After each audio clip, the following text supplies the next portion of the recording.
going, guys, and welcome to RC Cincy. So today we're going to do the setup of the RC4WD drive Earth Digger 360L. So without further ado, let's get into it. Okay, so let's get into the setup. The first thing you're going to need to do is unwrap this ram because it comes nicely wrapped up. You're going to need to undo this bolt right there with the wrench they provide. The bolt comes out. There'll also be a sleeve. Pull that out as well. Take the ram, line it up. It'll be able to move it. Slide the sleeve in first and then the bolt. Hand tighten it and you're good to go. Some folks may put Loctite on there. I chose not to. I don't want to over tighten it either because it'll actually strip what it ties into. You kind of see the little fastener they put here kind of for show, for detail. I think that looks really well. So just tighten it. I kind of felt this other one. I stuck the wrench in there and felt the tightness of this other one, and it basically tightened it the same. I didn't want to over tighten it either, but you also don't want it loose. So I did that. Then I moved on to removing this lid. There are four little screws like this, or little Allen wrench screws just like that. You are going to need this really small size. I forget what it is. I think it's like a 2 or a 3. I can't remember. I got mine out of order in the thing that they go in, so I don't know the sizes off the top of my hand. But you'll fit the right one. Unscrew all 4 screws and kind of set this to the side. Be careful because you can scratch your paint. And then once I did that, I kind of looked at the system. I saw that they zip tied everything really neatly. I saw how they ran the system, how they zip tied and organized it. Saw that there's 3 ESCs down here. The big one is your 40 amp, your main brush, your main pump. They have a power block right here that all the wires plug into. I like that. I like the fact how they kind of zip tied and organized everything really neatly. It just looks absolutely stunning. Look at the size of that motor. It is unbelievable. There's the tubing. You can see that there's oil in the system. There's not when you get it, just to let you know. I did buy, obviously, an XT60 battery, so if you don't have to do any soldering, or you can change it to your favorite connection. That doesn't matter, as long as it can handle that kind of power, because it is 3S, by the way. That's an ADC. I doubt it's going to do that high of a discharge rating, but that's an ADC, by the way. So pin in, unscrew the panel, kind of take over, look over everything. Look at the size of these servos. Kind of blew me away. There is 3 of them. Obviously, there's a total of 6 lines. There is a little splitter block down here that separates it from 2 to 4. You kind of see that, and then both of these rams are fed. I really like that. This is your pressure increase and decrease. This is your pressure release, like to relieve pressure in case the system's kind of locked up. There's your MPA gauge, your breathing, and then your adding oil is right there, that little bolt that just unscrews. It's kind of like a little thing, just unscrew it, and then you can put oil in there. This is a 5-sky receiver, just like the one in the 336. They have it really nicely on its side. I mean, they just did a great job. The way they designed this is perfect. Plenty of room for a battery. Technically, you can scoot the battery up against the tank. You have plenty of room for a radiator or fan there. Have plenty of room to put a fan right here to blow on all these ESCs. You could really do some modifications here if you wanted to, of course. I don't honestly think I'm going to really be modifying this, except small little touches to make it my own. We'll see, though, how things progress. It's funny because these fittings are the ones I accidentally ordered, so I have these in case one of these ever leak or break. I actually have these. It's kind of ironic. This is the bend I needed in the 336. That's the bend I'm going to try to achieve with the same kind of kink guard on it. So that's beautiful. I love the way they did that. The bucket's reinforced with the removable teeth.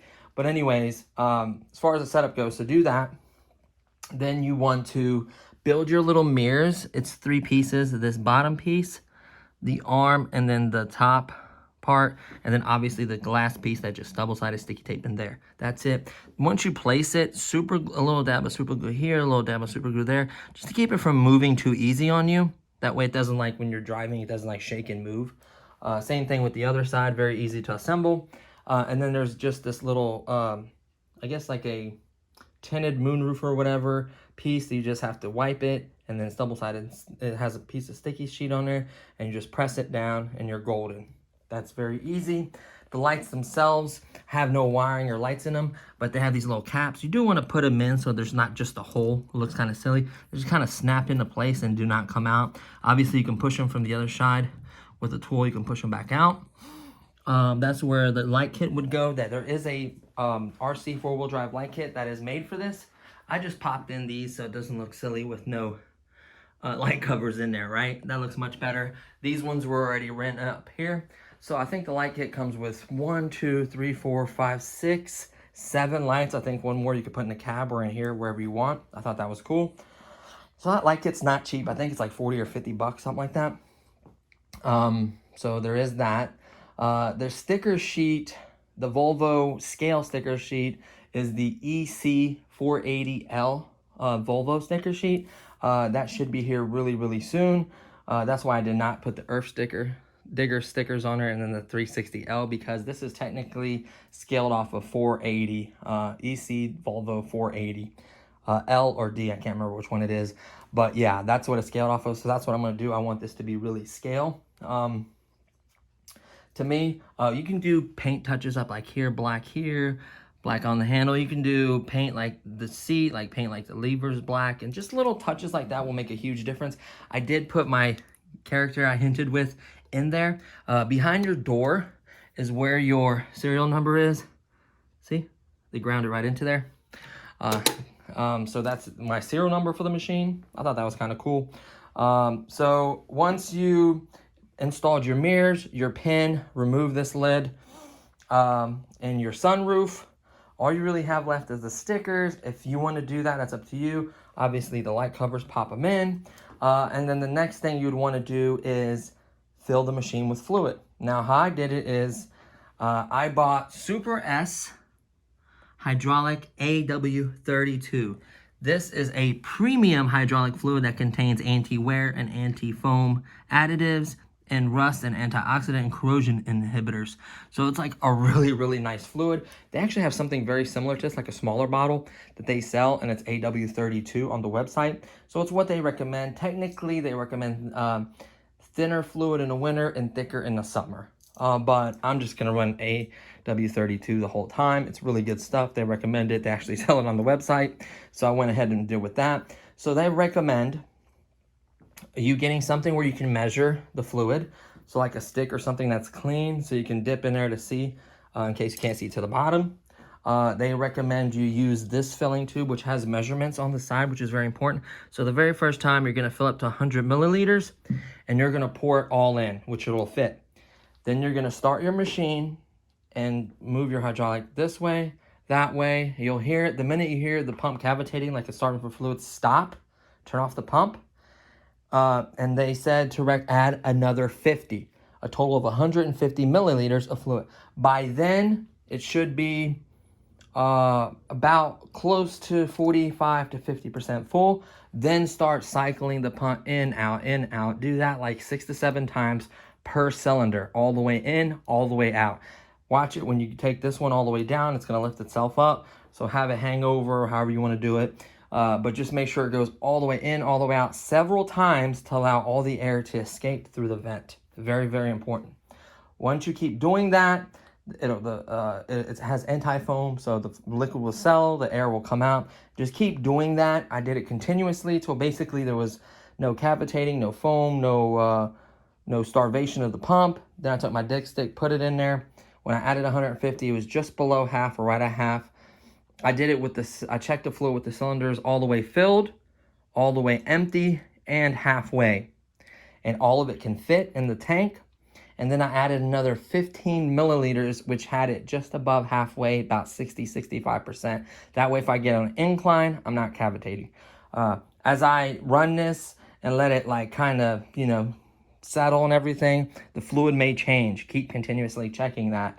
Fluid technically can evaporate over time, slowly, very, very, very, very slowly. You do have an event. And I don't recommend messing with this anytime soon. Let the machine cycle, let it break in, get used to it. The more you turn that up, the higher the pressure, the more chances of creating leaks. That's just how anything works. And it's harder on the pump, it's harder on everything. So I'm not saying you can't turn this It's pre-adjusted from the factory. I do believe I glanced at it. It's running right around 2 MPAs. So 145 and 145, it's running at like 290 out of the box. It runs around 290. Now you're thinking, oh, that's not that high of an MPA. Well, the way this is set up with that massive motor, lower KV, it's holding the pressure no matter what you do. So you can dig really, really smooth and scale and have power behind it. It's not all about speed. You can increase it, and I think it will hold it. I think the system's good for 3.5 MPAs, I do believe, something like that. I know they say the Cobalite runs 3.5. That's what the manufacturer told me. It's kind of hard to believe, honestly. It's more like 2.5 MPAs typically. But probably 3.5 is the max MPA, and probably the same thing for this. They just tell you the max. I don't think they run at that. It's possible if you have a gauge and you have a factory system and you somehow get a gauge and show me 3.5, I'll be impressed. Not to say that it can't handle it, but that's probably the max. So these are 4mm diameter hoses everywhere through here. The feed and the return seems to be bigger, maybe? Yep, it is. You can see them right there, the clear ones. That's the one that goes to and from the pump. You see it? From the pressure pump thing that adjusts the pressure, and then one feeding the pump. So it does have thicker diameter there, and then once it gets to, you know, this one and other stuff, it narrows down. So it goes big to the top of it, which adjusts the pressure, and then it goes to the feed, and then everything else is like this, 4mm. So it does have brackets, by the way, in case, theoretically, there is space to add a fourth one. Easily, a fourth one will fit here, by the way. You can move this receiver to here or back over here somewhere. You can move it right. You can add a fourth one, and then you can do the fourth one with a two-way valve that you flip a switch and the valve turns this way and it operates 2 on this side and then 2 on that side. So you can do like a quick disconnect and a auxiliary. It does have the rails for auxiliary. You can see it for auxiliary, like quick disconnect, and then you can obviously do a hydraulic quick disconnect for it as well. I've seen the electric stuff, you don't have to add anything. They have electric units like claws and cutters and all kinds of cool stuff like that, and jackhammers that run off electric that are extremely powerful, that will literally break a brick. It will break a brick. I've seen it. That plug up into the power brick or whatever, and then plug up to a channel, and you run a really nice wire, same through these clamps, with a quick disconnect, like billet things, like you would like on a brushless motor like that, but they're black, they look really nice, and they plug in, and it'll be like a jackhammer. It'll be like this big jackhammer, and this arm obviously can lift it, and it will literally break up a brick. It's crazy. I've seen that. A gentleman actually showed me a video of it as well. I think Pat or whatever sent me a video like asking if this is the excavator I have, and it was. But yeah, it's crazy. So it is an absolute monster machine. These cylinders are just, I mean, it's insane. They're from my back of my palm to my pinky, that whole space. And I have big, wide, fat hands. I mean, these are beefy, really, really beefy. Extremely beefy on both sides. Those are massive too. I think these two are the same size, and then this one's a little bit shorter. But yeah, I'm truly impressed, guys. So the setup isn't that bad. Once you get the fluid in there and it settles and everything, you can pop this lid back on. Oh yeah, you do have to put this lid on. I apologize, completely forgot about that. It's a small 4mm bolt. You put the bolt in, you take this, you slide it on there, you put the bolt on, and then there's 4, let me unlock this and let it down very carefully. Don't want to scratch it. There are these little, it's a small Allen key. These little small ones, they're pre-screwed into this plate. So there's not going to be any bolts or anything in the bag. These hinges are already mounted. You just line it up, you unscrew them, move them, set them to the side, line it up, and then screw one, screw one, screw one, screw one. So there's 4 of them that hold it on. Very easy to do. A lot of folks are going to recommend thread lock on something like that so they don't vibrate loose on you. I tightened them, hand tightened them. You can strip those because there's no bolt on the other side. They're just tapped into this metal. So be careful. Technically, if you did strip them, you could put a small little bolt on the other side and kind of tighten it up that way. So it's not the end of the world. But that's nice. There's a little plastic thing you peel off your MPA gauge. I peeled that off as well. Technically, you can remove the top of this hydraulic tank off so you can see it if it decapitates or whatever. Technically, you do that. I think this is what holds it on. It's kind of like threaded on and it keeps the lid tight on with this bolt right here. I think that's how that works. Because there's no other screws or anything, or maybe this unscrews, the whole thing unscrews. I'm not 100% sure. I've never taken this off and I need to figure that out. Because I would like to one day see if it cavitates or if it gets low or whatever. It's a lot nicer to actually look down into it, like you take the 336 tank top lid off the top of the tank so you can see what's going on. That's really important. So that's it. Now be careful. You don't want to kink or bend any of those hoses right there. You have to be very careful about that. You can create a leak. Just to let you know, everything is brushless. This turn motor is massive. It is brushless. The drive motors are brushless. Everything is brushless on this. The ESCs have nice little cooling things on them. You can see them.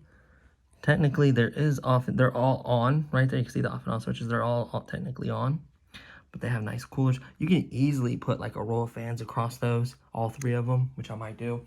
Or maybe just put a really big one right here and just blow this way on all of them and it'll vent through here. Maybe do another fan right here, bringing air in or extracting air. I don't know.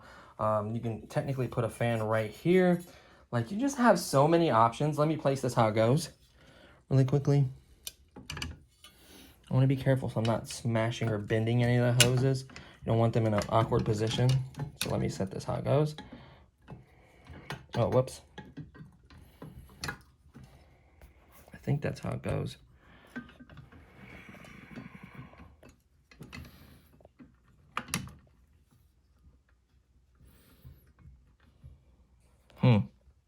Oh, this fell off again. Piece wanting to fall off. That's what you don't want. Set that on early.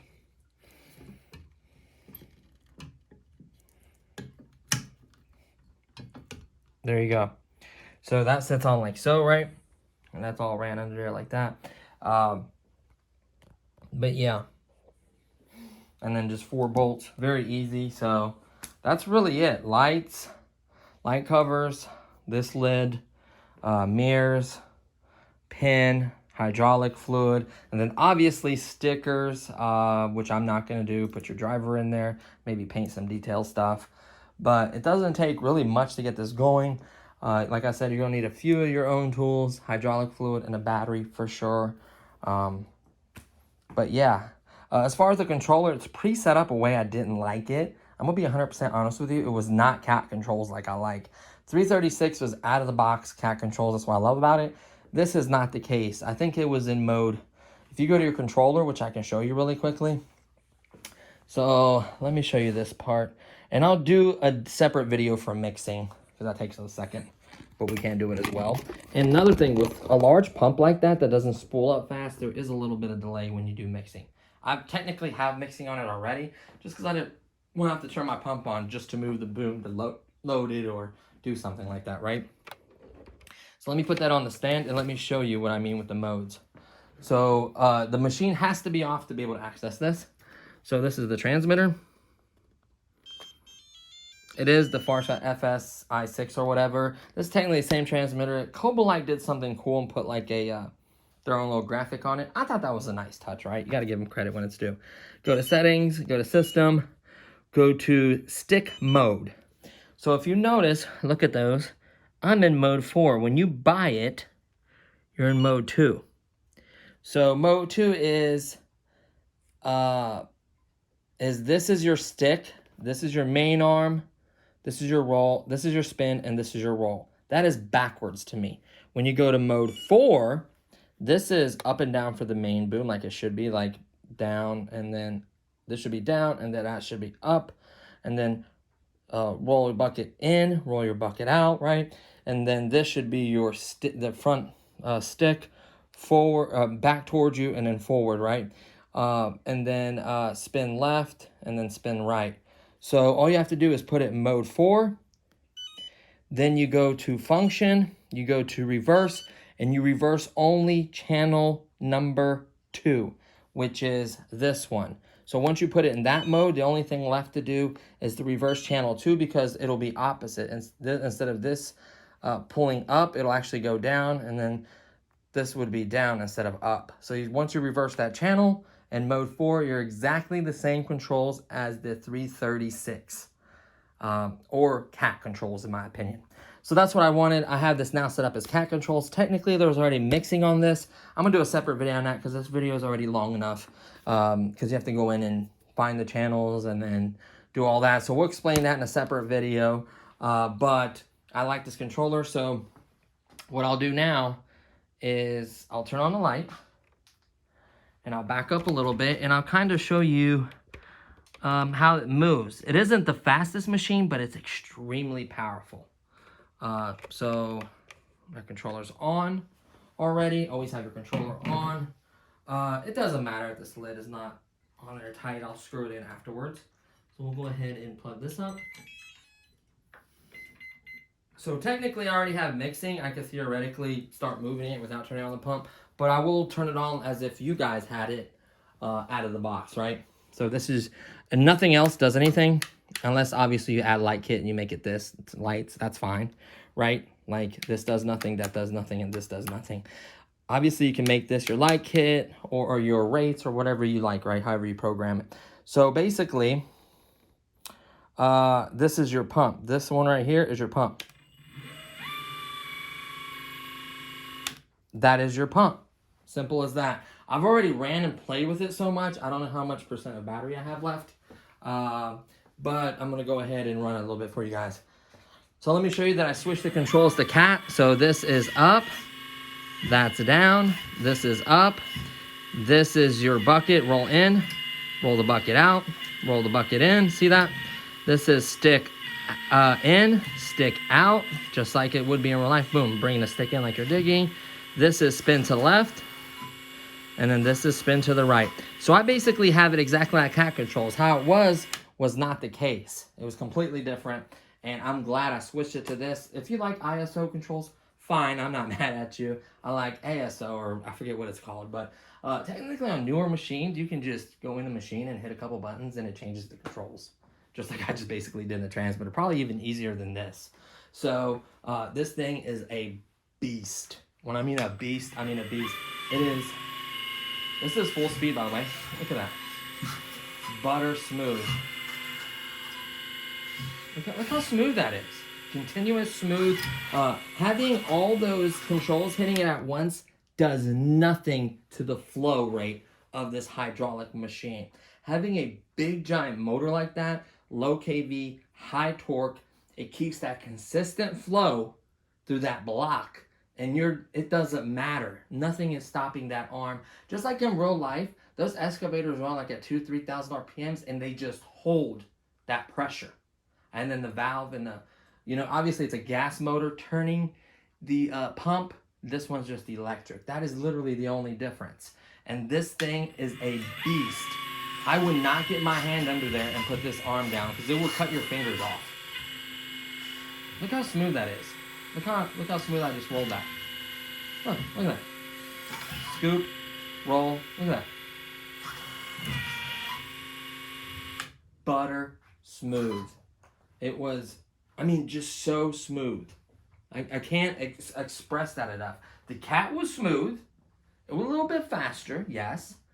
But if I would have hooked into the dirt and tried to pull with the cat, that little motor spinning so fast would not be able to have the same power and torque to run that same consistent flow pressure. It would have dropped, and then I would have lost power, and I wouldn't be able to dig.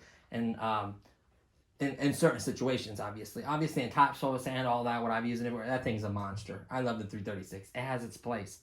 This thing is in a whole new category. And a lot of it is not just the flow and having a bigger motor. It's the weight. The 336 weighs 21 or 22 pounds. I remember adding weight to it and making it more heavy, which did make a difference. Those 2 pounds are huge for that machine. Those 2 pounds is the difference of lifting up something heavier, adding an attachment, whatever it may be. Those 2 pounds was a huge increase. This son of a gun, dry with no fluid and no battery, weighs 57. When I added fluid in my 7200 in the back of it, and the mirrors and this little plate and that bolt and whatever else I had to in this lid. Made this with everything as is right now, with the little guy in there too, with the battery. It weighs 59 pounds. I put it on the scale. It's really 60. I think that scale, the way it was sitting on the scale, may have compromised a pound or so, maybe off about a pound or so. I honestly believe it's 60 pounds. I struggle to lift this thing. When you lift it out of a box, please have a friend. I cannot emphasize that enough. I almost hurt my back that day. It is extremely heavy, and the weight is the biggest thing when it comes to digging, is the weight. Not to say the cat isn't powerful enough, it's just not heavy enough. You need power and weight. It's a balance of both. The cat from the factory has good power. It runs great. Everyone loves it that owns it. The biggest issue I had with the 336 is it's one of those machines that is perfect when you do stickers, lights, sound box, whatever. But the minute you mess with the hydraulics, you can get yourself in a really bad situation like I did. But thankfully, I ordered all the parts for it. They'll be here, and it'll be better and more improved in my opinion. So I cannot wait for that. Stay tuned for that, by the way. So this machine is just in a whole new category, bigger weight, more power. It's just a monster. It's literally a monster. It's crazy. The detail is there. I think once I put like the other sticker that goes here, and the Volvos and everything, and all the warning stickers and everything on it, it's gonna look even better. I've always seen this with the Earth Digger stickers, instead of having like other stickers on there like they usually do the Earth Digger. A few people put the actual Volvo stickers on there. I commend them because I think it looks better as scale. So let me show you my mixing. I won't show you how to do it today, but I'll show you it really quickly. So it takes a second to kick in, but then once it kicks in and you're like digging, you won't notice the difference. So now it's kicking in. Once it's kicking in, see that?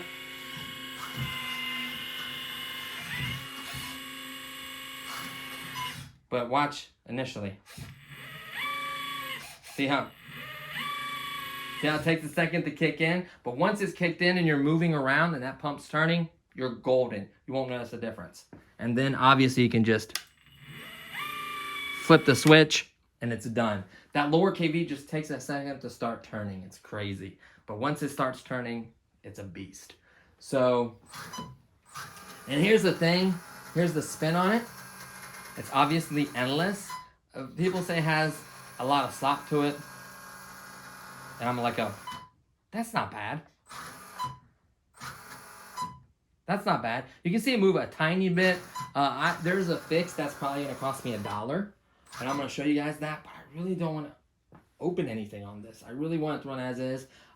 If you can get this motor on and feel comfortable removing this motor and seeing where the two gears mesh, I'll tell you the secret. What a guy did is took a rubber glove and put it in between the gear mesh and like the gears, and made it to where it kind of, the rubber glove takes that slack out that's in there. I know it's crazy. I'll look it up to be 100% sure, but I'm pretty sure he said a rubber glove, like the rubber part, and it makes the tolerances tighter in the gear mesh, and it keeps that little bit of play you see there every once in a while. But that, like if I'm digging and stop right there, that's not going to bug me one bit. Like, are you kidding me? That's a little picky. I guess that's for perfect scale videos, I guess. Maybe that matters. But the way it digs is very scale. The speed is very scale. And the power is just unreal. They say it can lift 154 pounds. And it has 33 pounds of digging force or something like that per square inch, or digging force. I don't know how they worded it, but it is crazy. And it weighs 60 pounds. So, yeah, it's something else. So I'm really, really, really happy with it. Kind of bummed out for the price. They don't give you the lights and the Volvo stickers, but hey, you know, what can you do? And then obviously they say ready to run, but technically you need a battery and fluid, so it's not really ready to run, but close enough. They do have a kit version, by the way. So there's that. This is the viscosity and what the fluid looks like. The the AW32. It's darker than my all-purpose Lucas. Probably would have been fine in it, but I'm gonna go with basically the brand and the way that it advertises on the website. I just want to be sure, so later on they'll be like, oh, you didn't have the right fluid in there and it damaged it or whatever. Or this having rust inhibitors, anti-wear inhibitors, all that techno-babble stuff, help with temperature, help with wear and everything. It just made perfect sense to do what they recommend, right? And it's a huge 1 gallon, so I don't have to worry about fluid for a while. You can use a sticker. I like wood because it shows you exactly where the line of the oil was, so it's very accurate. But yeah, I'm gonna zip these screws back on, and I checked the tracking status on the what do you call it? The Volvo scale stickers. I guess it had to ship from China to California, from California to me. I don't know why I wouldn't go from China to me. I would have already had it. It just arrived in California, and I guess they're gonna ship it out, or maybe they got like bulk, or maybe they got the plans or something and they make them. I don't know how it works, but that's weird how it's shipped, or maybe they were waiting on more. I'm not 100% sure on that, but it will hopefully get here soon. Just so I can, take care of it. That tells you DHL is pretty awesome. I think it took them they shipped it out on the 20, hold on. They shipped it out, it didn't take long. They shipped it out on a, I can't remember if it was a Thursday or, I think it was a Thursday or Friday, and I got it like that Monday or something like that. So it was only like 4 or 5 days. Just amazing. DHL is amazing international. They did a great job. They didn't destroy my package. I think I mentioned the shipping timeline. I'll verify that. So yeah, there you have it, guys. Super happy with everything. It turned out great. This video is long enough. This thing is a beast. I will be like doing videos where I lift stuff and showing you guys how it digs and everything. There's some cool attachments and cool buckets for this I really want to share with you guys. This thing is just a monster. I actually put it next to the dump truck. It's not that bad. This would be more like a larger, larger like plant or mining kind of operation. Not as big as a full-size mining, but like when you're wanting to move a lot of volume. A large, 480 is a large machine. It is bigger than 336, so it doesn't look that bad side by side. A 480 is a much bigger, much larger machine, honestly, than a 336, so it's not that bad. It is, I know it's 1/14 scale and the other one's 1/16 scale. Typically, a lot of the folks run 1/14 scale like this, to be honest with you, and this is more common. But yeah, so I'm super happy with everything. Very easy to set up and put together. Just take your time, fill it properly. Don't make a mess. Don't strip anything. Just take your time assembling it. That's why I didn't do it while I was doing it, because it took me I think 2 hours. I literally was tinkering and looking at stuff, and I took my time with it. Really take care of these expensive machines like this, because they hold their value pretty well. I'm not saying I'm going to sell it. Probably never will, because especially the 336 has sentimental value. This one is another one of my 10-year goal items, so definitely don't want to sell it, or don't even plan on selling it. I'm going to have this as long as I can, but it's just really incredible machine. So yeah, there you have it, guys. So stay tuned. I'll probably do the mixing video and the sticker video in one, and then we'll probably do the first day. I was hoping to get it done today, but I'm running out of time, and the next few days it's supposed to rain and snow and like 20s and stuff. I'm not taking that machine out there and that crap. It's too nice for that. Obviously, it's going to be long in dirt and stuff. I know that. But I just want good dirt so it doesn't, ruin it and just get all over and you can't clean it. I like to actually take care of this one. I'm still going to dig and put it through its paces. Don't worry about that. That's going to be no issue. I just want to let you guys know. And then other plans and other stuff will come up for it. I'll let you guys know. I have other stuff already in the works for it. Same thing for the 336. Tons of stuff in the works for it. Tons of stuff coming. I just cannot wait to share all that with you guys. So that's going to do it for this one, man. And gals and ladies, and men's. And yeah, it's just, I'm just kind of sidetracked because it's just so incredible. How thick that is with the reinforcing right here. Every time I look at it, I notice something new. I'm just really happy. So, yeah, there you have it, guys. Cannot wait to get the stickers on it. So, yeah, I did peel off, where are they at? This one and this one. These two were on the back right here. It's not very scale having them on there. So I'm going to clean that up with a little alcohol or some kind of adhesive cleaner. I'm going to clean that up. Just clean it up and put the stickers on it. You can see the little green lights from the ESC. See right there, and right there. There's 3 of them that are the same size. I forget what amperage they are. I think they're 30 or 40 amp little brushless ESCs, and the other one, the big one, is the 60 amp. I really like to get a cooler on that one. I think that one's going to get the warmest out of everything. And technically that size of ESC, on one of the sides either has a metal plate or some kind of grate. You can peel part of the plastic off around there and actually put a fan onto it and tap it into the main power source, because it's a power distribution thing right there, so you can tap into any power you need. There's plenty of room for a sound box, plenty of room to actually install a fan, like right in here. Like boom, put a fan like right here, like right there, and that'll help exhaust the heat out. Like, you know, all kinds of cool mods. And then you can put a fan on this other side, because look at all that exhaustion by the motor. Look at all these venting. Love the venting. That's what I'm truly impressed on, is all the venting. So yeah, look at that grate. That looks really, really good right there. I like the way that looks. So yeah, really impressive, amazing machine. There's even space behind the driver. I might put some like tools and like a fire extinguisher, I don't know, something back there. There's like a ton of room. I know you can mount a fire extinguisher with a bracket and some bolts, and some bolts over here somewhere. I might do that. I think that'll help it look scale. I think it's a 1/16 scale fire extinguisher, so it'd be scaled to the guy, so that's all that really matters. It'll be fine being on there. Maybe do like a chains, like a little chain and hook stuff. I don't know. I was meant to look under here to see if there's anywhere to hook a chain, and there's not. Like, there's nothing here either. I guess you could loop it through there, but like I was hoping there's like a loop somewhere on here, and there's not. I'm sure there's buckets that have it. There's quick disconnects that have it too. So we'll look into all that. There's tons of other stuff I'm looking into. So that's going to do it for this this video. Just pop in these last 4 screws. That's no big deal. And this thing's pretty much ready to dig.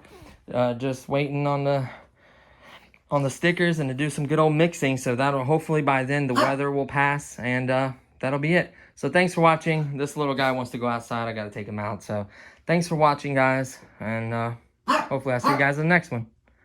Peace.